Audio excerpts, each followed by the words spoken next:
টেগবোৰ colour কৰিবলৈ শিকিম। তাৰ বাবে মই আগৰ index.html ফাইলটো ওপেন কৰি লওঁ। সাবলাইন টেক্সটত আপুনি যদি H1 টেগবোৰ লিখিবলৈ জনা মই আগৰ ভিডিঅ'ত বনাই থৈছোঁ।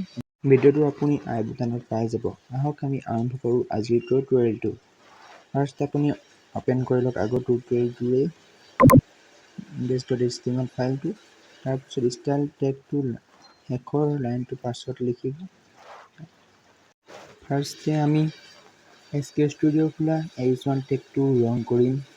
তাৰ বাবে H1 লিখি পেৰেণ্ঠেছিছটো ওপেন কৰি আপুনি ক্ল'জ কৰি দিব।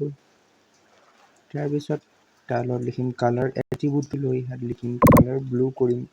যি মন যায় আপুনি সেই ৰংটো দিব পাৰিব। মই গ্ৰীণ দিছোঁ। চাই লওক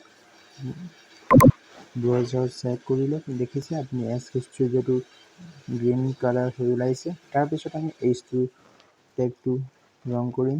H2 টেগটো লিখি পেৰেণ্ঠেছিছটো আপুনি আগৰ দৰে কৰি ল'ব। আৰম্ভ কৰি শেষ কৰিব। তাৰপিছত কালাৰ দি য়েল্লো লিখিম। আপুনি কিন্তু য়েল্লো পাছত ছেমিকলন লিখিব নাপাহৰিব। তাৰপিছত আমি HT টেগটো আৰম্ভ কৰিম। HT টেগটো লিখি পেৰেণ্ঠেছিছটো ওপেন কৰি ক্ল'জ কৰিম। তাৰপিছত ইয়াত লিখিম কালাৰ এট্ৰিবিউটটো। কালাৰটো লিখি ইয়াত লিখিম ৰেড। মই ৰেড কৰিব বিচাৰিছোঁ। দেখিছে হেল্ল' ৱৰ্ল্ডটো ৰেড হৈ প্ৰিণ্ট কৰি ওলাইছে।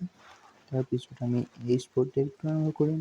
H4 টেগটো আৰম্ভ কৰি পেৰেণ্ঠেছিছটো ওপেন কৰি ক্ল'জ কৰিম। তাৰপিছত ইয়াত কালাৰ দিম ব্লু, স্কাই ব্লু দিছোঁ মই। স্কাই ব্লু কৰাৰ পাছত দেখিছে স্কাই ব্লু হৈ ওলাইছে ৰংটো। ৰংটো H4 টেগটো প্ৰিণ্ট কৰি ওলাইছে নীলা ৰঙত। তাৰপিছত আমি H5 টেগটো আৰম্ভ কৰিম।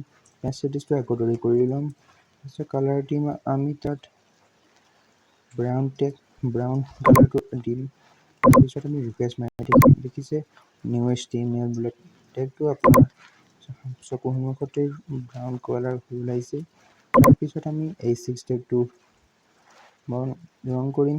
প্ৰথমে H6 লিখি তাৰপিছত পেৰেণ্ঠেছিছটো ওপেন কৰি ক্ল'জ কৰিম। তাৰপিছত তাত কালাৰ টেগটো লৈ তাত মই ৰং দিম পিংক কালাৰ। দেখিছে চকুৰ সন্মুখতে পিংক কালাৰ হৈ ওলাইছে।